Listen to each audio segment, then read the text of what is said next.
विघ्न विनाशन गणेश जी महाराज का स्मरण करते हुए यह जो पंचामृत की चर्चा आपके सामने की गई थी उसका संक्षेप में समापन करने की चेष्टा करूं। पंचामृत में 4 जो अमृत हैं एक संक्षिप्त रूप में किसी न किसी रूप में आपके सामने रखा गया और यह जो 5वां अमृत है जिसका नाम है कृपामृत, श्री रामचरितमानस में इस कृपामृत को ही सबसे अधिक महत्व दिया गया है। और यह जो कृपामृत है अद्भुत है, विलक्षण है। और इस कृपामृत को गोस्वामी जी ने जिस रूप में प्रस्तुत किया है, अगर उसको हृदयंगम कर सकें, उस पर विश्वास कर सकें, तो हम जीवन में धन्य हो सकते हैं।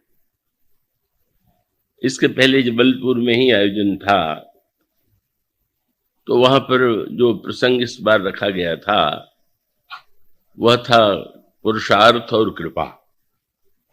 तो 9 दिन केवल इसी विषय पर वहां पर प्रवचन हुआ था।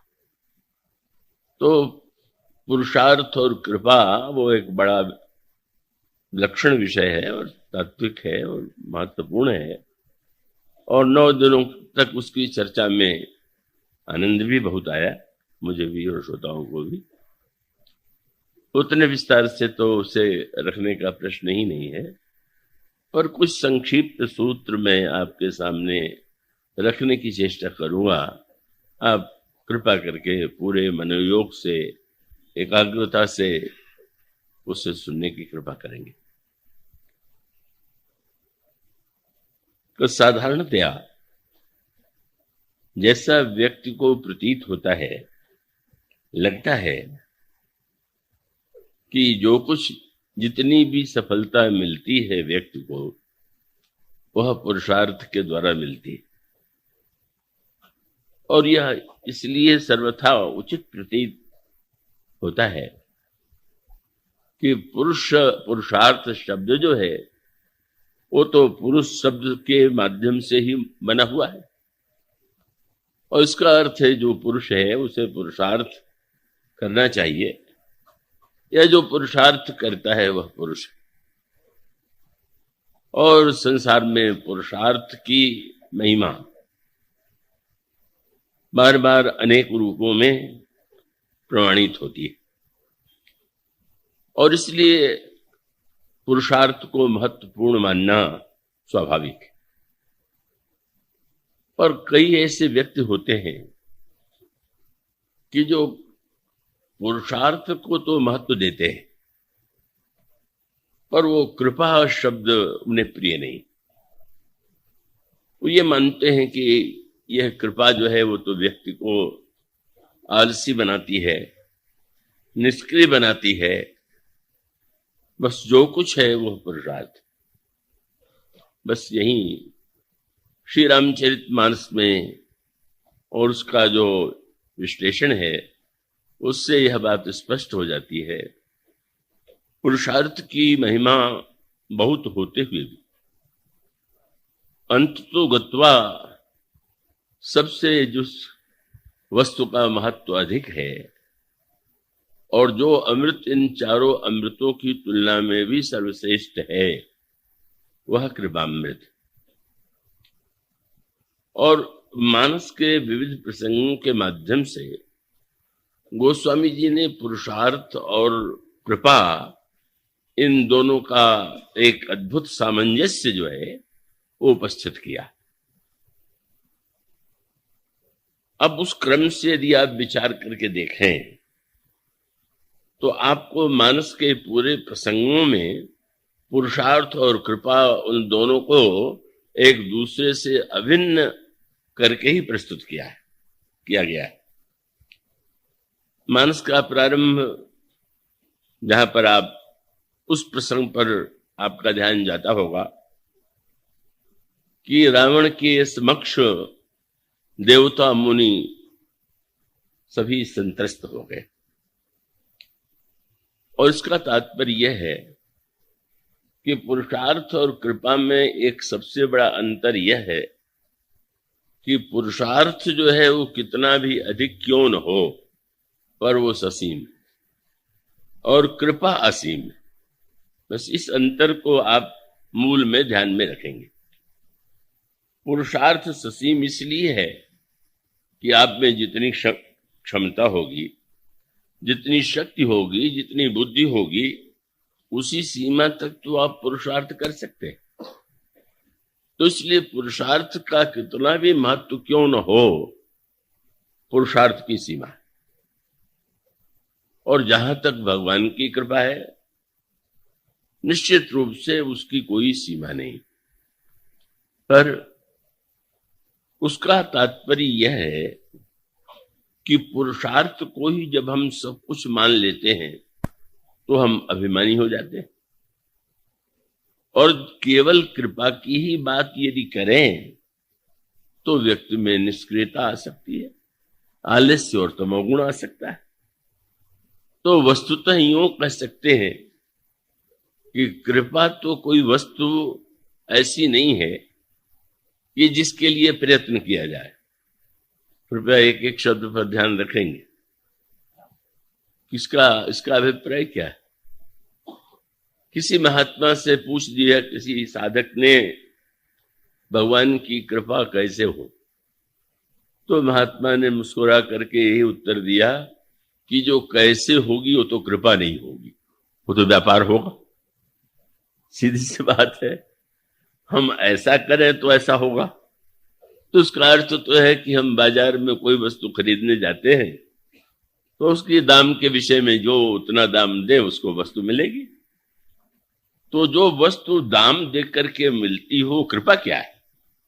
आपको जब दुकानदार कोई वस्तु रुपए के बदले में देता है तो कृपा नहीं करता है, वो तो व्यापार है। और व्यापार भी तो ठीक है, क्योंकि दोनों के लिए एक वस्तु चाहिए, दूसरे को द्रव्य चाहिए, और वो दोनों का सामंजस्य समाज के लिए आवश्यक है। लेकिन कृपा के लिए कुछ करना नहीं और पुरुषार्थ में सब कुछ करना। और उसका तात्पर्य क्या है, उसको मानस में इसे इस रूप में प्रस्तुत किया गया कि आज तक जितने ग्रंथ हैं, पुराण हैं, शास्त्र हैं, इतिहास में कोई व्यक्ति यह नहीं बता सकता कि भगवान की कृपा किस पर क्यों हुई और कैसे हुई। पुरुषार्थ के विषय में तो इतिहास बताता है, इस व्यक्ति ने इतना प्रयत्न किया, इतना पुरुषार्थ किया और उसको सफलता मिली।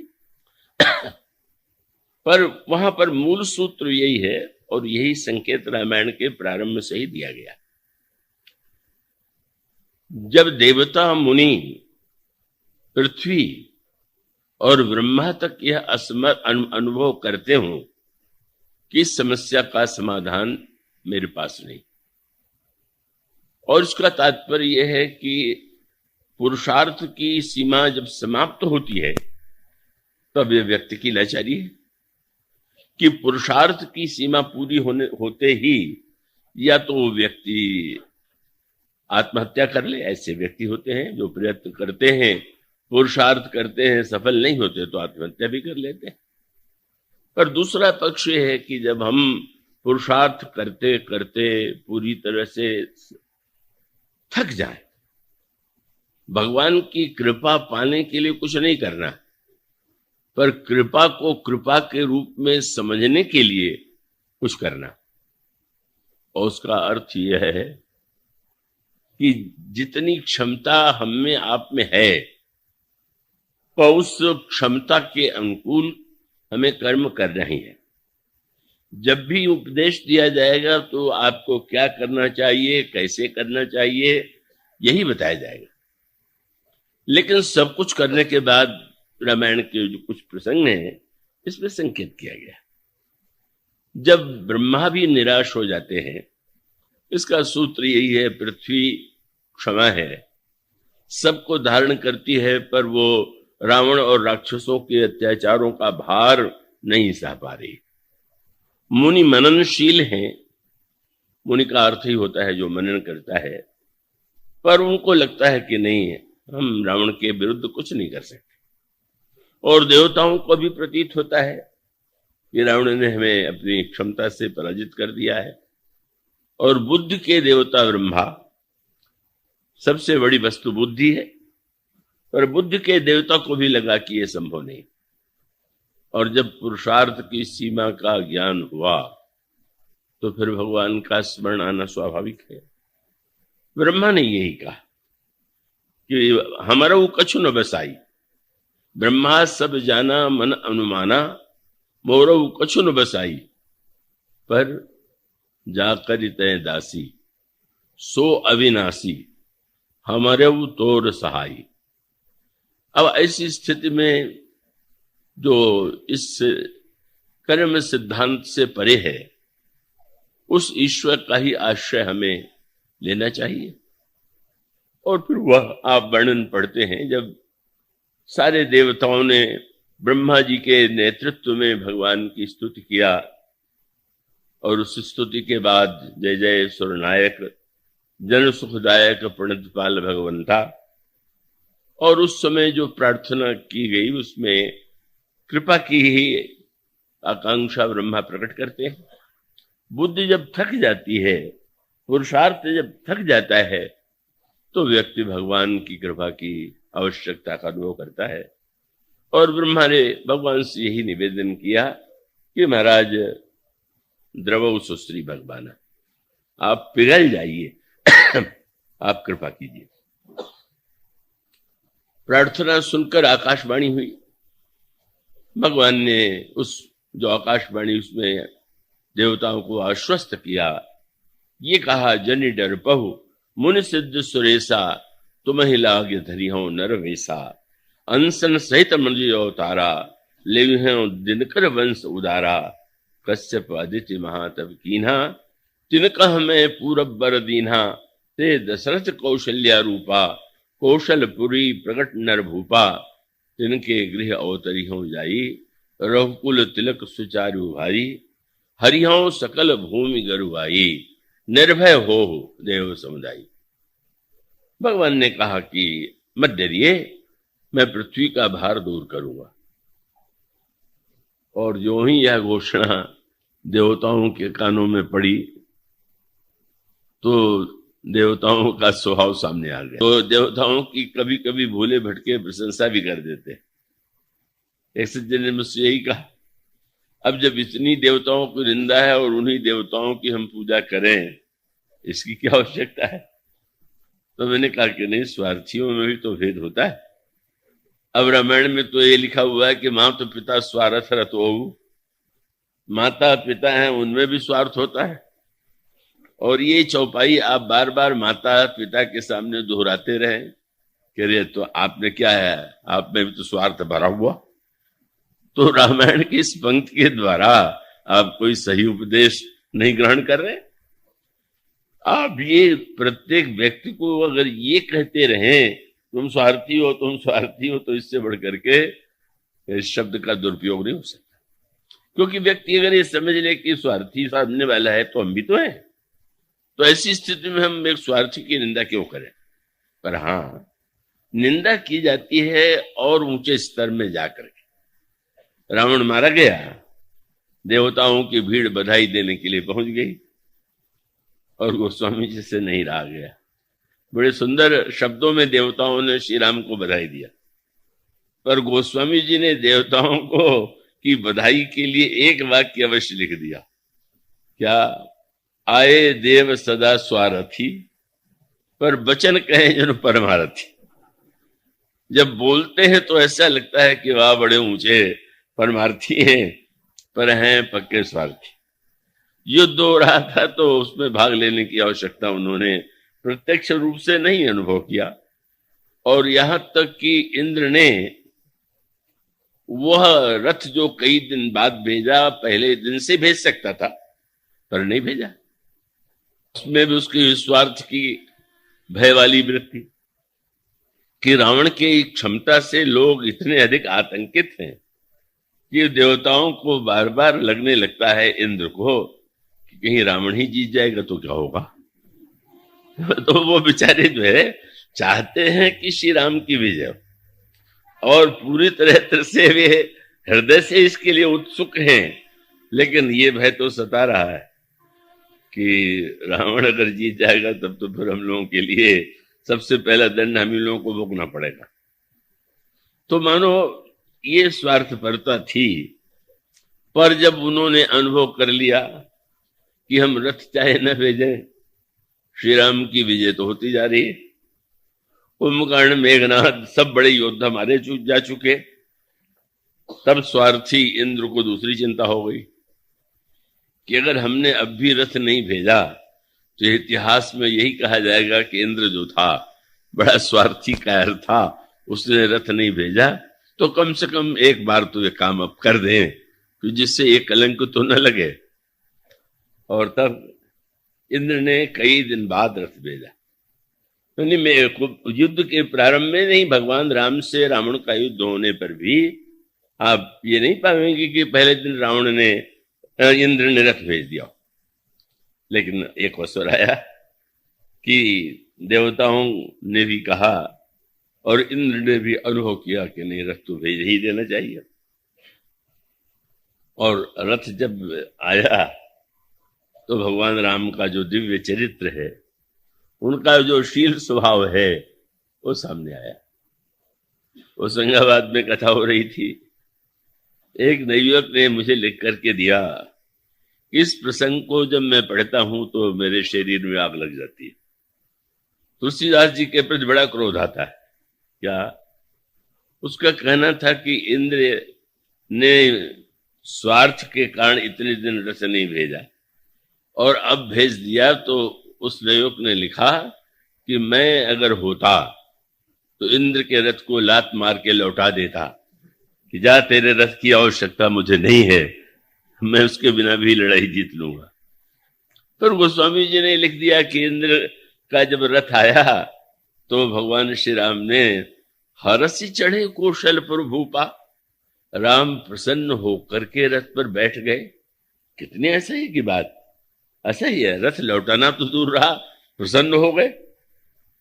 मैंने यही कहा कि आप जो कर सकते हैं वो श्री राम नहीं कर सकते, और जो वे कर सकते हैं वो भी आप नहीं कर सकते। यही श्री राम के चरित्र का गौरव, महानता यही है ना। ये नहीं कि अब इतने दिनों तक रथ नहीं भेजा तो हम लत मार के लौटा देंगे। अच्छा, चलो इतने दिन बाद ही सही, अगर आ गया उसके मन में विवेक, अंतःकरण में विवेक आ गया तो ठीक है। तो भगवान राम तो रथ को स्वीकार करके, उसमें भी सूत्र वही है, और वो सूत्र यह है कि रथ क्या है। यही वह रथ है जिस पर भगवान राम बैठे। इसी रथ पर बैठ करके रावण से युद्ध इंद्र ने भी तो किया था, पर युद्ध में तो रावण के सामने इंद्र नहीं टिक पाया। जिस रथ पर बैठ करके इंद्र रावण से हार गया, उसी रथ पर जब उसने भगवान श्री राम से बैठने का आग्रह किया, संदेश भेजा, तो उस रथ के द्वारा भगवान राम रावण का वध कर देते हैं। इसका एक आध्यात्मिक तात्पर्य है, और वह तात्पर्य यही है कि रथ माने एक बहिरंग रथ, तो बाहर वाले रथ में भी रथ का दृढ़ होना, मजबूत होना आवश्यक है। और दूसरी ओर एक रथ जिसको आंतरिक रथ कहते हैं, जिसके द्वारा जीवन में सफलता प्राप्त की जा सकती है, वह रथ जिसे भगवान श्री राम ने भीषण के उपदेश में भीषण को बताया, यह धर्मरथ है। और उस धर्मरथ का तात्पर्य है कि केवल बहिरंग साधनों के द्वारा, वस्तुओं के द्वारा ही व्यक्ति को सच्ची विजय प्राप्त नहीं होती। सच्ची विजय प्राप्त करने के लिए आवश्यकता है कि व्यक्ति का चरित्र, व्यक्ति के जीवन का गुण, और उन चरित्र और गुण का सामंजस्य और समन्वय जो है जब होता है तो व्यक्ति सफल होता है। यही विजय है, और उसमें रथ का वर्णन किया गया। सौरज धीरज ते रथ चाका, सत्यशील दृढ़ ध्वजा पताका। सौर भी हो धैर्य भी हो, सत्य भी हो शील भी हो, बल भी हो विवेक भी हो, इंद्रिय दमन भी हो परोपकार भी हो, दो दो का सामंजस्य आपको मिलेगा।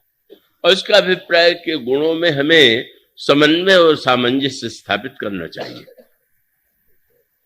मानो इंद्र का पद जो प्राप्त होता है वो धर्म से प्राप्त होता है। जो शास्त्र कहते हैं जो व्यक्ति बहुत पुण्यात्मा होता है और 100 अश्वमेध यज्ञ पूरे करता है का वही इंद्र का पद प्राप्त करता है। तो मानो धर्म का रथ है इंद्र के पास, पर धर्म रथ के द्वारा उस धर्म रथ का जो केंद्र है वो कौन है? और यहीं पर धर्म के साथ कर्तव्य और पुरुषार्थ के साथ जिसकी आवश्यकता है उसकी ओर प्रभु श्री राम ने भीषण को संकेत दिया था, संदेश दिया था, और वह है और तो सब दो दो हैं, एक के साथ दूसरे की आवश्यकता है। अगर ढाल है तो तलवार है, अगर ध्वजा है तो पताका है, पहिया है तो मानो अगर दोनों में से एक हो और एक न हो, तो जैसे कोई रथ ऐसा हो कि जिसका एक पहिया न हो, या बिल्कुल ऐसा हो सड़ा गला कि वो क्षण भर में टूट जाए तो रथ पर बैठा हुआ व्यक्ति गिरे भी नहीं रहे। पर इन सबके बीच में जिसकी आवश्यकता है वो कौन है? और इसी के लिए भगवान श्री राम ने जो भीष्म से वाक्य कहा वह अकेला है। और वह कौन है? ईश भजन सारथी सुजाना। ईश्वर का भजन, ईश्वर के प्रति समर्पण, ईश्वर को अपने गुणों की बागडोर पकड़ा देना, यही विजय के लिए परमावश्यक है।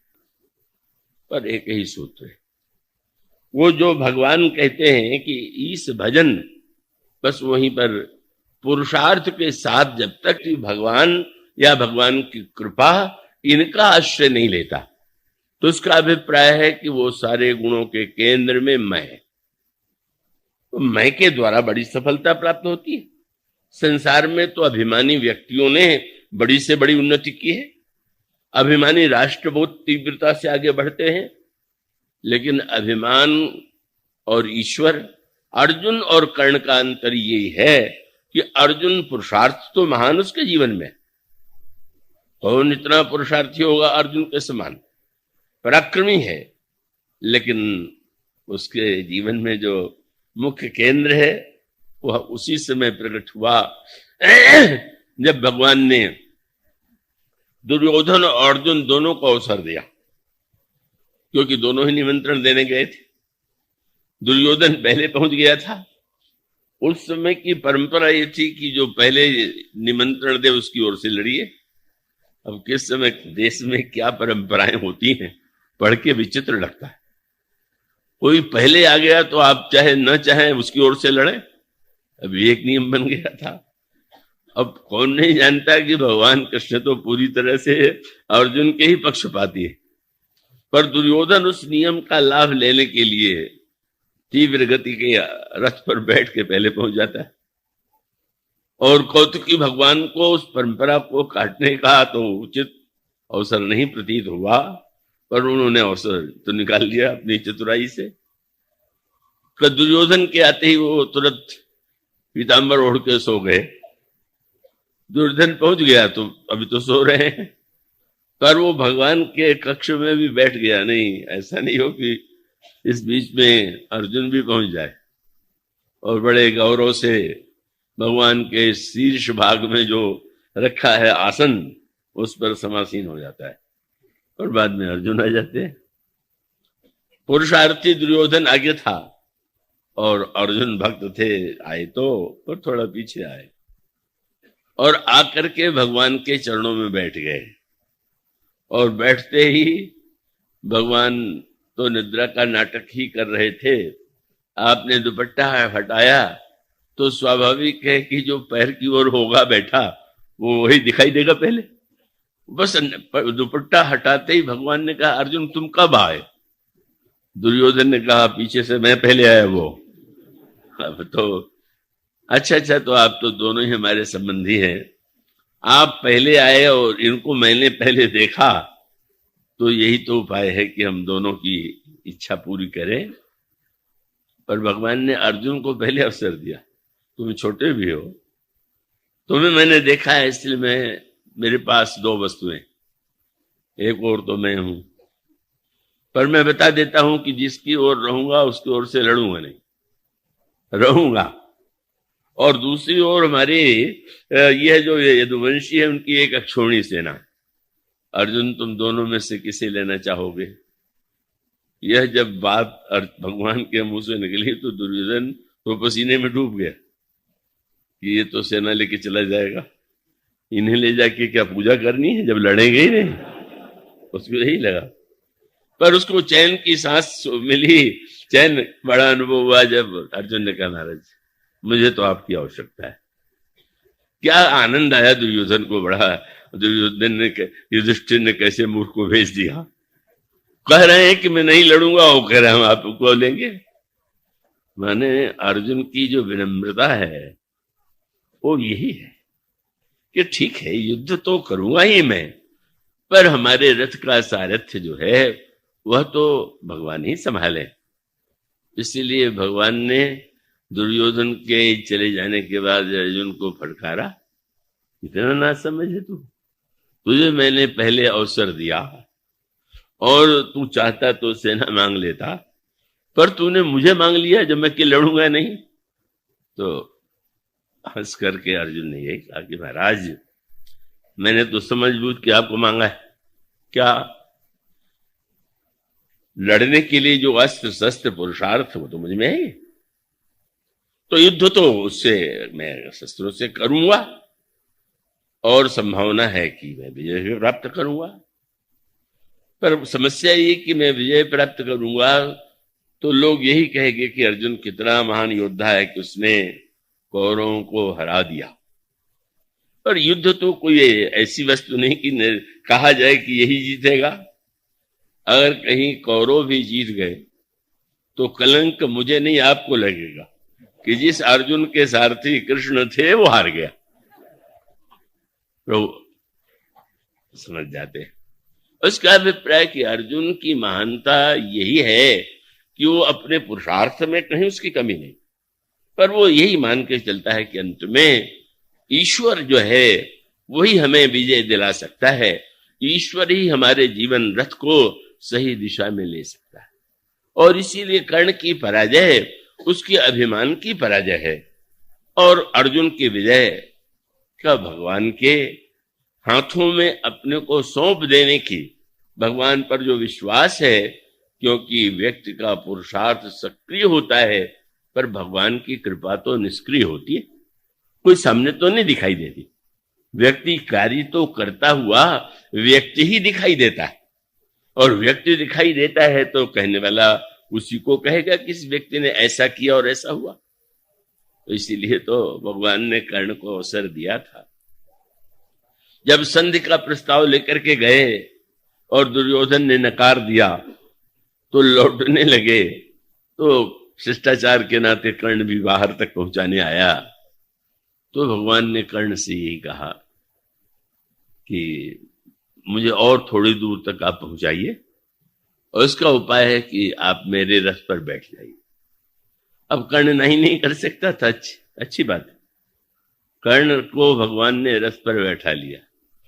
यह आध्यात्मिक संकेत है। कर्ण को भगवान ने क्यों रथ पर बैठा लिया? भगवान का तात्पर्य था कि मैं जानता हूं कि तुम तो अपने रथ पर कभी मुझे नहीं बैठाओ, पर चलो कम से कम मेरे रथ पर अब तो बैठ जाओ, थोड़ी देर तो बैठ जाओ, इतने उदार है। अच्छा, तुम निमंत्रण नहीं दे रहे तो मैं तो दे रहा हूं। और रथ से जब दूर लेकर के गए तो उन्होंने कहा, कर्ण तुम जानते हो तुम कौन हो? और ये कहा कि वस्तुतः तुम तो पांडवों में सबसे बड़े हो, युधिष्ठिर से भी बड़े हो, तुम्हें दुर्योधन का साथ छोड़ देना चाहिए। कर्ण ने जो बात कही वह लोगों को बड़ी वीरता की लगती है, और यूं वीरता की है, पर बुद्धिमत्ता और जिसको भक्ति सिद्धांत की बात कहें उसके से बेमेल। कर्ण ने कहा कि महाराज कुछ भी क्यों न हो जाए, मैं कदापि दुर्योधन का साथ नहीं छोड़ूंगा, और भले ही मैं युद्ध में परास्त हो जाऊं, हम लोग हार जाएं, और यह भी कह दिया कि मुझे पूरा विश्वास है कि हम ही लोग हारेंगे, लेकिन हम तो दुर्योधन का साथ देंगे। अब जिस दुर्योधन ने मेरा इतना सम्मान किया, राजकुल के रूप में, राजा के रूप में मुझे सम्मानित किया, उसके लिए मैं जीवन अर्पित कर दूंगा।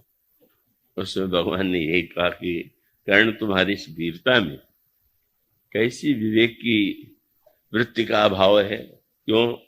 भला सोचो, तुम सूर्य के पुत्र हो। कर्ण सूर्य का के अंश से जन्म हुआ था। सूर्य का पुत्र जो है वो अंधे के बेटे की सेवा करे, क्या यही सूर्य के पुत्र का सदुपयोग है?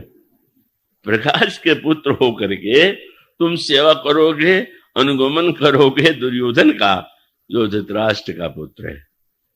मानो तुम यह जो वीरता का अभिमान प्रदर्शित कर रहे हो, इसमें कोई विवेक नहीं।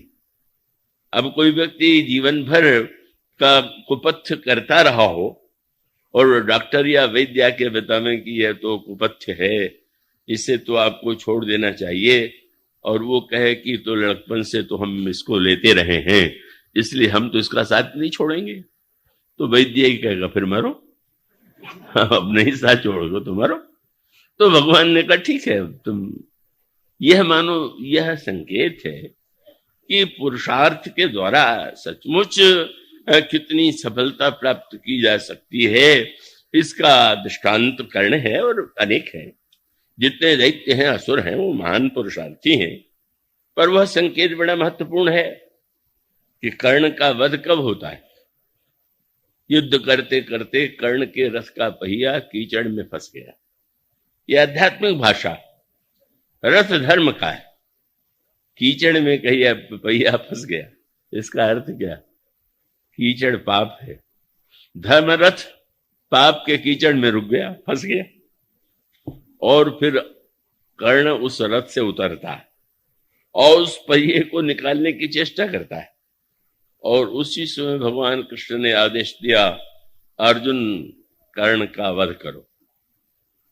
कर्ण तुरंत सुन चुका उसने श्री कृष्ण का वाक्य, कितना धर्म विरुद्ध आप आदेश दे रहे हैं, मैं शस्त्र छोड़ करके रथ के पहिए को निकाल रहा हूं।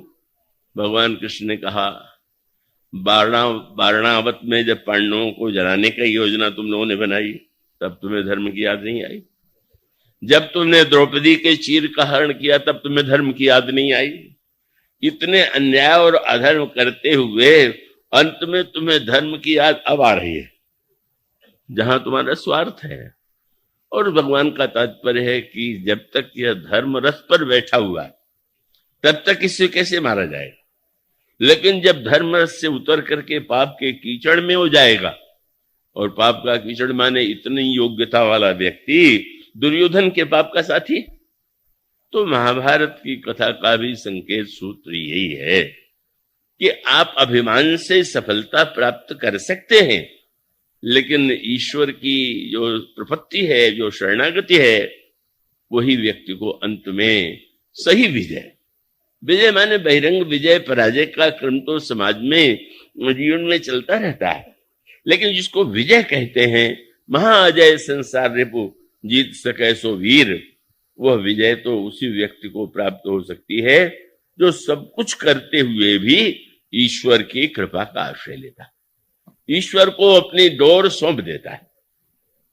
मानो संकेत वही है। देवताओं ने, ब्रह्मा ने, सबने प्रार्थना किया और भगवान ने कह दिया, हम तुम्हारा कष्ट दूर करेंगे। और देवताओं का स्वभाव जैसा कृपा के सिद्धांत से डर होता है, तुरंत फिरे, माने बोले अब तो जो कुछ करना है भगवान करेंगे, हम लोग चल के अप्सराओं का नाच देखें, आनंद स्वर्ग में मौज मनावें, क्योंकि अब जब भगवान कह रहे हैं कि मैं करूंगा तो हमें कुछ नहीं करना है। बस मानो कृपा सिद्धांत में डर यही। और तब ब्रह्मा ने देखा, तुरंत फिरे, ये तुरंत माने व्यंग है, इतना उतालो पन भी क्या है। तो तुरंत ब्रह्मा ने कहा कि भगवान की आकाशवाणी को आपने ध्यान से सुना? हाँ महाराज, भगवान ने यही कहा है कि हम तुम्हारा कष्ट दूर करेंगे, पर उन्होंने यही तो नहीं कह दिया। वो तो एक वाक्य में कह सकते थे कि मैं तुम्हारा संकट दूर कर दूंगा, पर उन्होंने इतना लंबा जो भाषण दिया, मत डरो, उसके बाद भी उन्होंने कुछ कहा कि नहीं कहा? उन्होंने ये कहा कि मैं सूर्य वंश में जन्म लूंगा, उन्होंने ये भी कहा कि मैं 4 भाइयों के रूप में जन्म लूंगा, उन्होंने ये भी कहा कि दशरथ और कौशल्या पूर्व जन्म में कश्यप और अदिति थे। ये क्यों कहा उन्होंने? इतने विस्तार की क्या आवश्यकता थी? बस एक वाक्य कह देते कि बस ठीक है, तुम डरो मत, हम रावण का संहार कर देंगे। उन्होंने कहा इसका अभिप्राय ये है कि भगवान ने जो विवेक करने वाले हैं वो बताया, पर अब तो तुम लोगों का विवेक है कि तुम लोग इस जो अधूरी रामायण की कथा भगवान ने सुनाई है, पूरा नहीं सुनाया। देखने में ही तुम्हारा सारा आनंद और सारा बस कृपा का महत्व आ गया जीवन में। महाराज, तो हमें भी कुछ करना पड़ेगा। हाँ क्या? तो उन्होंने यही कहा कि जब भगवान ईश्वर बन के नहीं, मनुष्य बन करके समाधान दे रहे हैं, नारायण जब कृपा करके नर बन रहे हैं, तो तुम लोग कम से कम बानर तो बन जाओ। और जब नर और बानर का संग होगा, भगवान और ये बंदर सत्कर्म है, देवता है, पुण्य है, बोले इतना तो करो, उनके साथ तुम जाओ तो। और इसीलिए आप देखेंगे भगवान रावण का वध कर सकते हैं, वो तो संकल्प से कर सकते हैं। और उमा शंकर जी ने कथा में सुनाया होगा कि उन्होंने कह दिया, जगमा सखा निशाचर जेते, लक्ष्मण हनई निमिख तेते, सबका वध लक्ष्मण जी अकेले कर सकते हैं। पर भगवान राम ने इतना न करते हुए भी, इतना सामर्थ्य होते हुए भी, यदि बांदरों से सहयोग लिया, बांदरों को सीता जी का पता लगाने के लिए भेजा, युद्ध में उन्हें लेकर के वे प्रविष्ट हुए, और प्रविष्ट होने के लिए समुद्र पर उन्होंने सेतु का निर्माण कराया, और सेतु का निर्माण भी बंदरों से कराया। क्या संकेत? ये बंदर कौन है? ये मोक्ष के साधन है, पुण्य है, सत्कर्म है। मानो ब्रह्मा का तात्पर्य था कि अभी तक तुम अपने पुण्य का प्रयोग केवल भोगों में करते रहे। पुण्य किया है तो स्वर्ग में भोग हो गए, अब तुम नीचे उतरो, और नीचे उतर के भोग के स्थान पर भगवान की सेवा को लक्ष्य बनाओ। और भगवान की सेवा को लक्ष्य बना करके उनका अनुगमन करते हुए जब तुम युद्ध करोगे तो तुम्हारी इच्छा पूरी होगी। और उसका अभिप्राय यह है कि सर्व समर्थ भगवान, जिनकी कृपा के लिए कोई व्यक्ति कुछ करे ऐसा कर सकना संभव नहीं है, पर फिर भी व्यक्ति का कर्तव्य भूमिका है। और उसका अभिप्राय है कि वह व्यक्ति जो है वो अपने जीवन में अपनी क्षमता भर कर्म करे, पुरुषार्थ करे। इसीलिए जब समुद्र पर सेतु बन गया तो जामोहन जी ने कहा कि महाराज एक समस्या है, पुल तो बन गया पर सेना इतनी विशाल है कि इस पुल के लिए संभव नहीं है कि उतनी सरलता से सेना को पार किया जा सके। भगवान ने कहा अच्छा, तो अब आप लोगों ने पुल बनाया, एक पुल मैं भी बना लूं। और आप पुल पर खड़े हो गए, और जब प्रभु जाकर पुल पर खड़े हुए तो समुद्र के जितने जलचर थे वो ऊपर आ गए। अब जल नहीं जलचर दिखाई दे रहे हैं।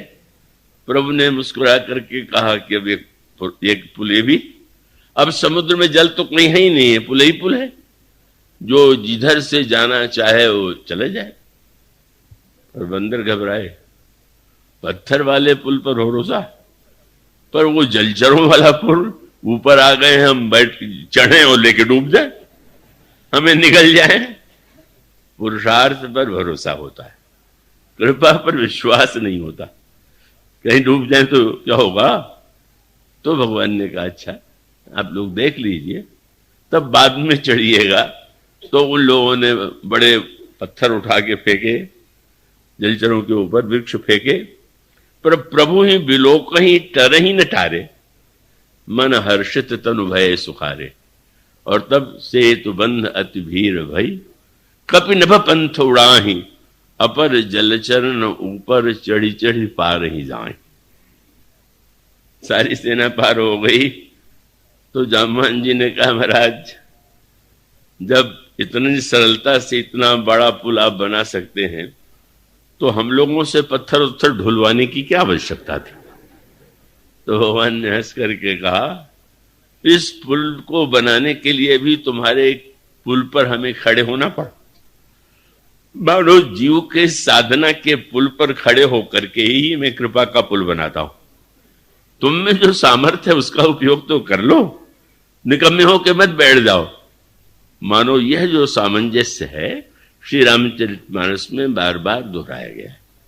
और इसका अभिप्राय है कि कृपा के नाम पर हम निष्क्रिय न हो जाए। कृपा का अभिप्राय कर्म को छोड़ देना नहीं है, सर्वत्र यही बात है। भगवान ने गीता में अर्जुन को कैसा उपदेश दिया, दिव्य विराट रूप का दर्शन कराया, सारे योद्धा मरे पड़े हैं यह भी दिखला दिया।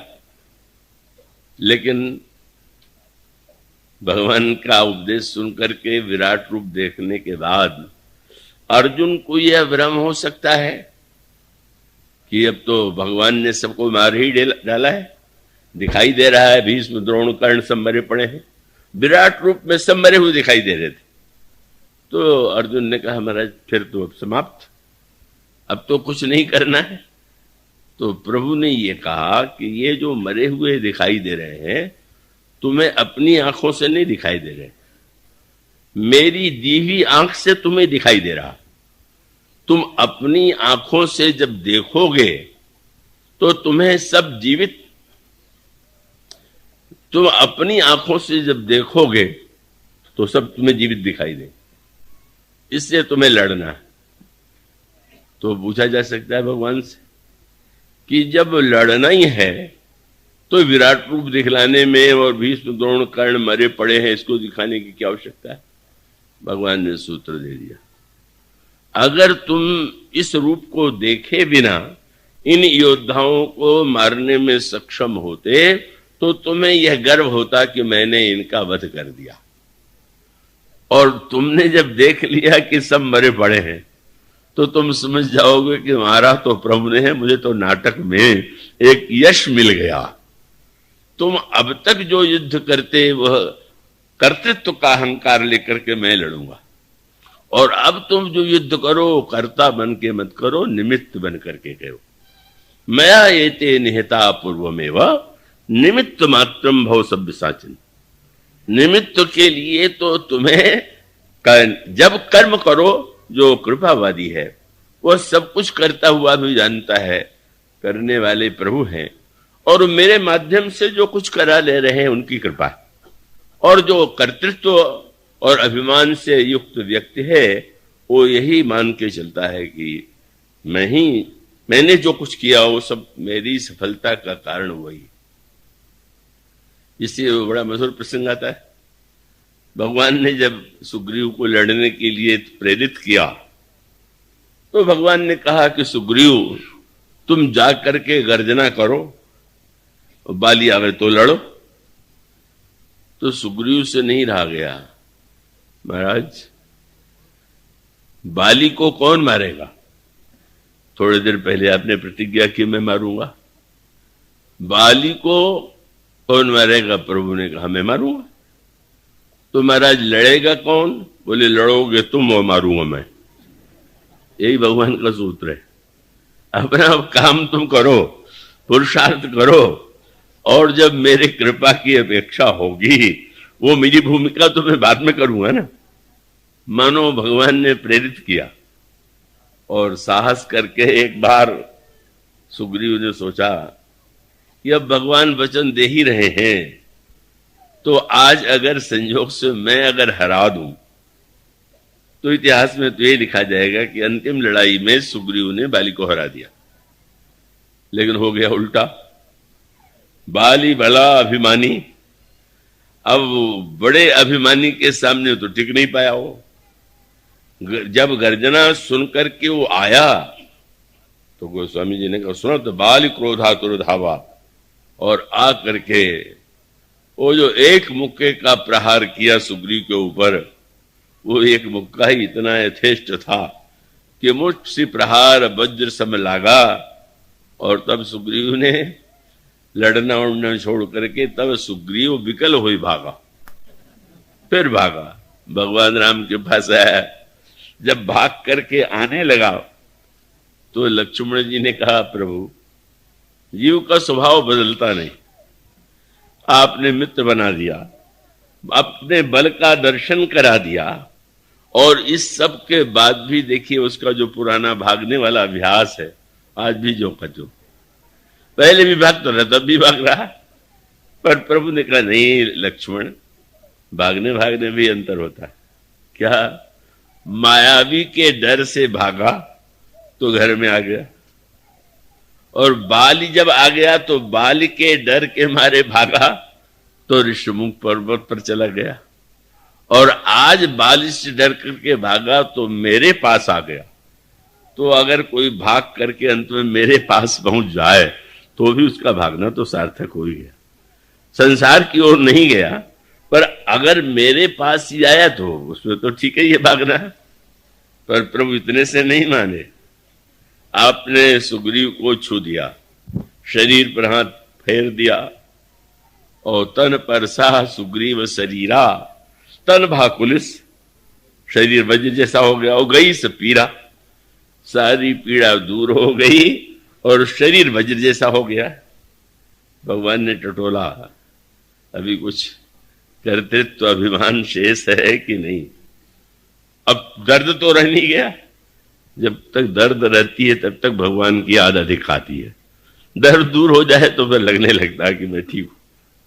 तो भगवान ने कहा, मैं सोचता हूं कि अब दर्द तो तुम्हें नहीं है। नहीं महाराज, तो मैं बल भी तुम्हें देता हूं और जाके तुम लड़ो। प्रसन्न हो गए। अब शरीर वज्र जैसा हो गया, और उसके साथ साथ भगवान है खड़े और लड़ने के लिए कह रहे हैं, तो अब अंतिम विजय शायद हो जाए। गए, पर वो विजय नहीं हुई। फिर वे बाली के सामने पिटने लगे। ये बड़ा मनोवैज्ञानिक आध्यात्मिक ग्रंथ है। मानो ये हुआ क्यों? गोस्वामी जी ने उसके लिए शब्द लिखा, बहु छल बल। और सुग्रीव को लगा यहां भगवान ने बल दे दिया है, पर जब तक अपना भी छल न मिलावे तब तक जीतना संभव नहीं, और बल और छल मिल नहीं सकता। छल क्या है? वो छिद्र है। भगवान को छल बिल्कुल पसंद नहीं। वे कहते हैं, निर्मल मन जन सो मोहि पावा, और मोहि कपट छल छिद्र न भावा। भगवान को छल प्रिय नहीं और भगवान छल को छिद्र बता रहे। और इसका अर्थ क्या हुआ? मुझे स्मरण आता है इस प्रसंग में जबलपुर के एक युवक का, खेलने में प्रवृत्ति अधिक, दमा चौकड़ी में पढ़ने में नहीं। जब मैं जबलपुर में था तो पता चला कि एमए में वो प्रथम श्रेणी में उत्तीर्ण हो गए। बहुत निकट बैठने वाला युवक था, तो मैंने पूछ दिया, भाई तुम्हें पढ़ते मैंने नहीं देखा, तुम उत्तीर्ण ही नहीं हो गए, तुम प्रथम श्रेणी में हो गए? तो उसने कहा कि उसका तो बड़ा सरल फार्मूला है। क्या? बोले, नकल धन अकल बराबर सफल। हमने कहा, भाई तुमने तो अच्छा फार्मूला खोजा। हाँ, अकल थोड़ी लगा लो, नकल कर लो, बस हो गए पास। तो नकल धन अकल से सफल, तो इसने भी सोचा छल धन बल बराबर विजय सफल, लेकिन वो दोनों मिल ही नहीं सकते। छल तो छिद्र है। अगर कोई बर्तन में आपको दूध दे और आपके बर्तन में ही छेद हो तो सब बह जाएगा। भगवान ने कृपा दिया पर यह मानने के बाद कि अभी छल है, बल से कम सही पर छल मिला करके ही विजय मिलेगी, छल और बल कभी जुड़ता ही नहीं। जब जोड़ने की चेष्टा किया तो हारने लगा, और तब वो दशा आ गई जहां अपना पुरुषार्थ, अपनी क्षमता सब समाप्त हो चुकी है। अब समझ गया, अब मैं गया, मैंने बड़ी भूल कर दिया, लड़ने भी चला आया और बार बार लौट करके लड़ने आ रहा हूं। वो स्वामी जी ने शब्द लिखा, बहु छल बल सुग्रीव करी। एक शब्द जुड़ा हुआ हारने के साथ, क्या बोले, ही हारा। बहुत बार हारा था, पर हृदय से तो आज हारा। और जो ही पूरी तरह से प्रभु अब तो आप ही कृपा करके बचावें, मैं तो बस जो कुछ श्रद्धा थी वो भी मैंने किया और अविवेक से मैंने छल भी लगाया। बस वो स्वामी जी कहते हैं, बहु छल बल सुग्रीव करी, हिय हारा भय मानी, मारा बाली राम तब हृदय माझ सरतानी।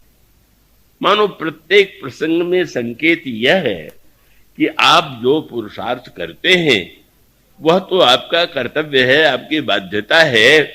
आपको ईश्वर ने शरीर दिया है, मन दिया है, बुद्धि दिया है, धन दिया है, जो वस्तु दिया है, जो वस्तु आपके पास है उसका उपयोग आप कीजिए। पर उसके बाद भी अगर आपका लक्ष्य केवल संसार में नाम कमाना हो या केवल भौतिक सफलता हो तो ठीक हो सकती है, कभी सफल हो जाएंगे, कभी विफल हो जाएंगे। लेकिन आप इस सत्य को भगवान की कृपा के लिए का आवश्यकता करने की नहीं है, पर फिर भी करना आवश्यक है। गोस्वामी जी ने जब अहिल्या का प्रभु ने उद्धार किया तो अनोखा दोहा लिखा। क्या गोस्वामी जी कहते हैं, अस प्रभु दीन बंधु हरि, कारण रहित दयाल। भगवान की दया कारण से नहीं होती, वह दया तो, वह कृपा तो उनका स्वभाव है। तो क्या करें, बस कुछ नहीं करना।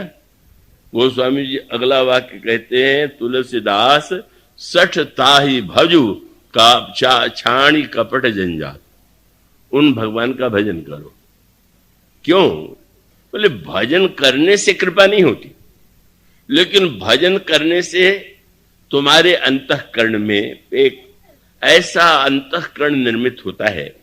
भगवान की जब कृपा है तो सब पर है, पर सबको तो कृपा का अनुभव नहीं हो रहा है।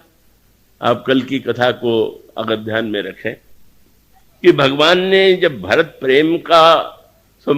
का मंथन करके प्रेमामृत को प्रकट किया तो इसका अभिप्राय भगवान कितने भी कृपालु हों, क्या उस कृपा का अनुभव प्रत्येक व्यक्ति को हो रहा है क्या? और इसका उत्तर है कि नहीं, बहुत थोड़े ऐसे लोग होंगे। तो ऐसी स्थिति में इसको दृष्टांत के रूप यूं करें कि भगवान की कृपा कैसे हो, तो मानो प्रश्न किया जाए कि पानी कैसे बरसे। तो पानी बरसना वो तो बादल का काम, और वर्षा जो है वो बादल का स्वभाव है, वो आपके कोई प्रयत्न का परिणाम नहीं। आकाश में बादल आता है और उसका काम, उसमें जल है, बरस जाना है, प्रकृति के नियमों के अनुकूल बरसता है। तो जल अगर बरस जाए तो बादल को मनाने की आवश्यकता नहीं, लेकिन एक आवश्यकता है, बादल जल बरस रहा हो और आपके पास बर्तन तो है, पर आप उसको उल्टा करके रख दीजिए, उस घड़े में आपको एक बूंद भी जल नहीं मिलेगा। और इसका अभिप्राय कृपा की वर्षा तो हो रही है, पर आपके हृदय का घड़ा तो सीधा हो। साधन माने घड़े को, हृदय को सीधा कर देना कृपा को ग्रहण करने के लिए। और घड़े को उल्टा रखा क्यों जाता है? घड़े में अगर खाली घड़ा है, उल्टा करके रख दीजिए तो खालीपन नहीं दिखाई देगा। इसी प्रकार से व्यक्ति नहीं चाहता कि दूसरे हमारी कमी को, हमारे खालीपन को जान ले, इसलिए उल्टा करके रख देता कि ऊपर से देख के लगेगा हमारा बुरा। मानो हम यह तो अनुभव करें कि ब्रह्म हम तो खाली है। अब इस खालीपन को आप अपनी कृपा से भर दीजिए। सारे प्रसंगों का संकेत यही है कि बंदर जो है साथ में जाते हैं, पुल भी और युद्ध भी होता है। युद्ध में राक्षसों से लड़ते भी हैं, हारते भी हैं, माया से भयभीत भी होते हैं, पर अंत में विजय प्राप्त होती है। इन सब का मूल तात्पर्य यही है कि कृपा को पाने के लिए कुछ नहीं करना है, पर कृपा कृपा है, इसको ग्रहण करने के लिए, समझने के लिए केवल आप और हम अपने हृदय को ऐसा बना सकें कि यह समझते रहें।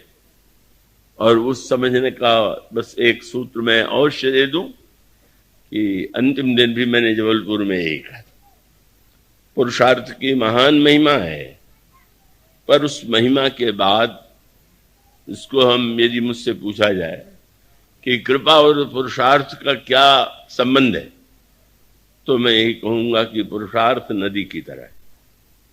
नदी में कितना पुरुषार्थ है, नदी निरंतर बह रही है, एक क्षण भी रुक नहीं रही है, और नदी के द्वारा कितनी सेवा हो रही है। लोगों को जल मिल रहा है, नहा रहे हैं, वस्त्र धो रहे हैं, खेतों की सिंचाई कर रहे हैं, नदी के द्वारा समाज की कितनी सेवा हो रही, सब कुछ ठीक है। पर आप नदी का अभिनंदन करने का निर्णय करें, स्तुति पाठ करने का निर्णय करें, तो आप मनुष्य का अभिनंदन करें तो रुक जाएगा। पर नदी के किनारे खड़े होकर के यदि कहें कि तुम्हारा अभिनंदन करेंगे, जरा अभिनंदन सुन के आगे बढ़ो, तो वो नहीं रुकेगी। अभिनंदन की भी इच्छा नहीं। इतनी सेवा नदी के द्वारा होती है, पर आश्चर्य, नदी बह करके कहां जा रही? नदी बह करके जा रही है समुद्र में। किसी ने नदी से पूछा, जब तुम में इतनी सेवा की सामर्थ्य है तो तुमको तो बह करके रेगिस्तान में जाना चाहिए जहां पानी की आवश्यकता है। अब समुद्र में क्या जा रही हो जहां जल ही जल भरा हुआ, जहां जल की आवश्यकता नहीं। नदी ने यही कहा कि हाँ, मैं दूसरों की प्यास बुझा सकती हूं, पर मेरी प्यास तो समुद्र ही बुझा सकता है। हम भी ये प्यासे हैं, और हमारी प्यास समुद्र से मानो पुरुषार्थ नदी है, और जब तक वो कृपा के समुद्र में जाकर के विलीन नहीं हो जाएगी, बस उसका अंतिम रूप यही। सरिता जल जल निधि मह जाई, होई अचल जिम जीव हरि पाई। पुरुषार्थ की अंतिम परिणति है कि वो कृपा समुद्र, हरि भगवान को बार बार कृपा सिंधु बोले मुस्काई, सर्वत्र उनके कृपा के सिंधुत्व की सराहना की गई। का मानो हम समस्त पुरुषार्थ को करते करते भी जब तक कृपा सिंधु और भगवान की कृपा ही सब कुछ है, अंत में आपने या जो भी व्यक्ति ने पुरुषार्थ किया वो कैसे किया? शरीर से आपने किया, मन से किया, बुद्धि से किया, वो किसकी दी हुई है? और जब विचार करके देखें कि वह सब भी तो ईश्वर का ही दिया हुआ है, और ईश्वर के दिए हुए शरीर से अगर आपने नहीं किया तो आपने बहुत अनर्थ किया। ईश्वर ने वस्तु दिया और आप उसका सदुपयोग नहीं कर रहे। पर इसके बाद इस बात को न भूलें कि ये जो कुछ है वह तो उसकी ही कृपा का परिणाम है कि उसने, गोस्वामी जी ने बार बार इसी की ओर संकेत किया। यह जो शरणागति का प्रसंग सुना रहे थे, वहां शंकर जी बहुत सुंदर ढंग से सुना रहे थे, तो भीषण की शरणागति सुना रहे थे। पर भीषण की शरणागति की अपेक्षा भी रामायण में एक शरणागति सर्वश्रेष्ठ है, और वह शरणागति मारीच की है। विभीषण की शरणागति में तो विभीषण में सद्गुण है, मारीच में वैसा कुछ नहीं था। मारीच जो है वो तो रावण का प्रेषित व्यक्ति है जो यज्ञ आदि को नष्ट किया करता था, पर वो स्वामी जी ने मारीच की शरणागति का वर्णन किया। श्री भरत की शरणागति उच्चतम, विभीषण की द्वितीय, और यो सबसे जो व्यक्ति ऐसा है कि जिससे देख करके दोष ही दोष की अनुभूति होती है वह है मारीच। लेकिन अंत में उसके लिए गोस्वामी जी ने वाक्य क्या लिखा कि भगवान राम ने उस पर बाण ऐसा नहीं चलाया कि मर जाए। यज्ञ में सुबाहु को तो नष्ट कर दिया और भगवान ने ताड़का का वध कर दिया, पर मारीच को बाण चलाया उसके ऊपर तो बिना फल का चलाया, और वो बिना फल का बाण मारीच को ले जाता है, दूर समुद्र के किनारे पहुंचा देता है। लेकिन बिना फल के बाण का परिणाम क्या होगा? उस बाण के प्रहार से कौबस्सु रावण के पास भी लौट के नहीं गया। यज्ञों में बाधा करने का तो उत्साह ही समाप्त हो गया। अब उसकी दशा क्या हो गई? उसको हर समय यही ध्यान बना रहता था कि कहीं राम तो नहीं आ गए। भय मत कीट भृंग की नाई, जह तह मैं देखूं दो भाई। यह वाक्य मारीच ने रावण को सुनाया, और मारीच को जब आवश्यकता हुई कि सीता का हरण करने के लिए कपट मृग की आवश्यकता है, तो उसका ध्यान गया कि मारीच से अधिक इस कला में निपुण नहीं है। मारीच के पास जाकर के जब उसने प्रस्ताव किया तो मारीच ने यही कहा कि अपना संस्मरण सुनाया, तुम ऐसा विरोध मत करो। रावण जब आया था तो मारीच को उसने प्रणाम किया था। जब रावण को समझाने लगा तो फिर रावण अपने असली रूप में आया। अच्छा, तो मैंने प्रणाम कर दिया तो तुम उपदेश देने लगे, तुमने समझ लिया कि मैं तुमको गुरु समझता हूं। अरे मूर्ख, कहू सठ मोहि समान को जोधा। कौन कैसा हुआ? और तूने अगर मेरी बात नहीं माने तो सिर काट लूंगा। बस वहीं पर मारीच के जीवन में एक क्षण में शरणागति आ गई। श्री भरत अपने को अगर शरणागति माने तो क्या कहना है? वो भी कहते हैं कि तदपि शरण सन्मुख मोहि देखी। विभीषण जी, मैं रघुवीर शरण अब, लेकिन मारीच बेचारा तो लाचारी बस। उभय भांति देखो निज मरना, तब ताके से रघुनायक शरण। रावण के हाथ भी मरेंगे, श्री राम के भी हाथ से तो अब इधर ही ठीक। मानो शरीर से बाद में गया, मन से वो शरण में चला गया, और उसकी शरणागति में कृपा की पराकाष्ठा। पराकाष्ठा क्या है? विभीषण को तो कम से कम लंकेश का पद मिला, मारीच को तो बाण का प्रहार झेलना पड़ा। पर गोस्वामी जी ने लिखा कि जो ही वह मन से शरण में गया, इतना आनंद आ गया, इतना हर्ष हुआ कि लगने लगा कि मैं अगर हर्ष को प्रकट कर दूंगा तो रावण को संदेह हो जाएगा कि इतना प्रसन्न कैसे हो सकता है। कहीं ऐसा तो नहीं कि यहां से जा वहां जाके मिल जाए, इसलिए छिपाए रहो। मन अति हरस जनाऊ न तेहि, और आज देखी हूं परम सने। किसी ने पूछा आज क्या होगा? बोले अपना बाण जो है उसे प्रभु चलावेंगे मेरे ऊपर। बाण चलाने की कल्पना तुम्हें प्रसन्नता दे रही? उसने यही कहा कि कोई वस्तु खाने को मिली हो, भरपेट न मिली हो, और भरपेट मिले तो क्या कह रहे हैं? बोले एक बार बिना फल के बाण का आनंद में ले चुका था, और उसके परिणाम स्वरूप भगवान सर्वत्र दिखाई देने लगे। मैंने सोचा जब बिना फल के बाण का ये चमत्कार था तो फल के बाण का क्या फल होगा। इससे बहुत आनंद है। और कैसा अनोखा करके गया, और गया फिर भागा। कि अगर कोई मारीच से पूछे ये कैसी शरणागति है, तुम पहले तो शरण में गए और फिर वहां से भाग खड़े हुए। तो मारीच ने कहा कि मैं गया तो, लेकिन जब मुझे यह ज्ञात हुआ कि प्रभु का यह नियम है कि निर्मल मन जन सो मोहि पावा, मोहि कपट छल छिद्र न भावा, तो मैं समझ गया कि मैं कपट मृग हूं, तो मैं तो प्रभु को पाने योग्य नहीं।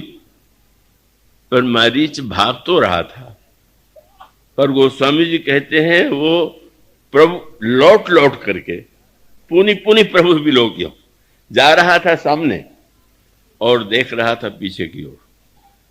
पूछा गया तुम पीछे की ओर क्यों देख रहे हो? पीछे का अगर जाना है आगे तो आगे देखो, पीछे क्यों? उसने कहा, मैं देख रहा हूं कि मेरे पीछे प्रभु दौड़े हुए आ रहे हैं। क्या तुमने अर्थ लिया? मानो मारीच ने कहा कि मैं आया तो शरण में, पर जब मैंने देखा कि मैं शरणागति के योग्य नहीं हूं तो भागा। पर लौट करके इसलिए देख रहा हूं कि मैं कपटी होने से आपको नहीं पा सकता। यह सिद्धांत भले ही हो, पर आप कपटी को नहीं पा सकते ऐसा तो नियम नहीं बनाया आपने। तो मैं अब आपको नहीं पा सकूंगा, आप ही मुझे पा लीजिए और ऐसा पीछा कीजिए कि जब तक मैं आप में विलीन न हो जाऊं तब तक आप। उस समय उसकी शरणागति अंतर में गोस्वामी जी कहते हैं कि अंतर प्रेम तासु पहचाना। बाण लगने पर भी, राज्य मिलने पर शरणागति का आनंद तो प्रत्येक व्यक्ति को आता है, पर बाण लगा और बाण लगने पर गोस्वामी जी ने कहा अंतर प्रेम तासु पहचाना, मुनि दुर्लभ गति दीन सुजाना।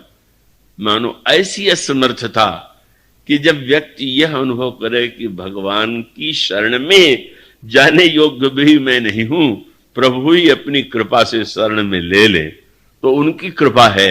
यह मानो असमर्थता के उस सीमा की सूचक है जहां पर पुरुषार्थ का लेश नहीं।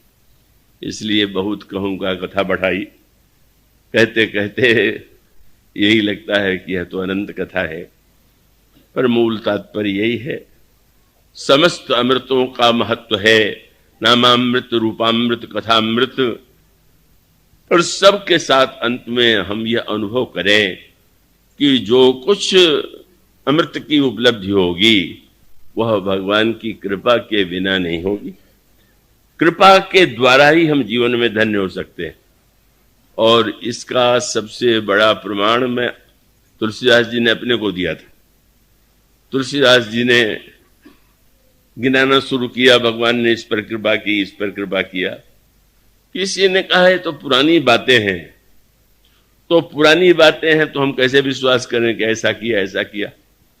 तो गोस्वामी जी ने विनय पत्रिका में लिखा क्या ठीक है, जिन पर पहले कृपा दिखाई पड़ती है वे कैसे हैं? बोले कौन तिनकी कहे जिनके, जिनके गोस्वामी जी के कौन तिनकी कहे जिनके, जिनके जीवन में पाप और पुण्य सुकृत के साथ साथ पाप भी और सुकृत भी है। लेकिन मेरे जीवन में बोली अगर ये देखना हो कि भगवान कितने कृपालु हैं तो तुम्हें मेरी ओर देखना चाहिए। क्या? बोले कौन तिनकी कहे जिनके सुकृत और अगदो, प्रगट पातक रूप तुलसी शरण राखे सो। जो पातक रूप तुलसी है उसको भी शरण में ले लिया।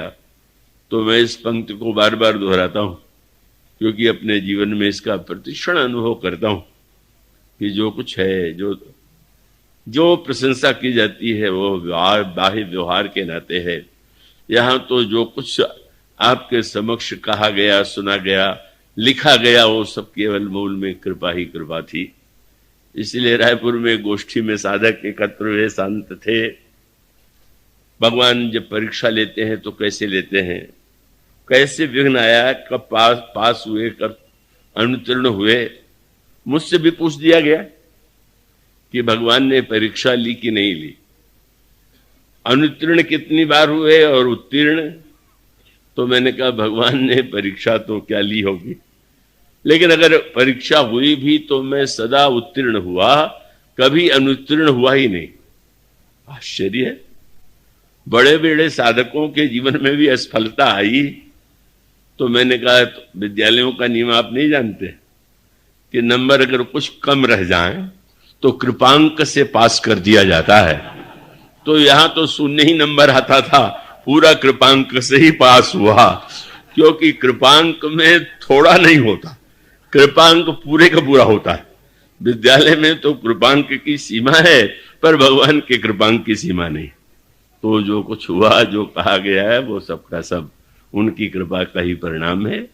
वो कोई अतिशयोक्ति नहीं है, सत्य है।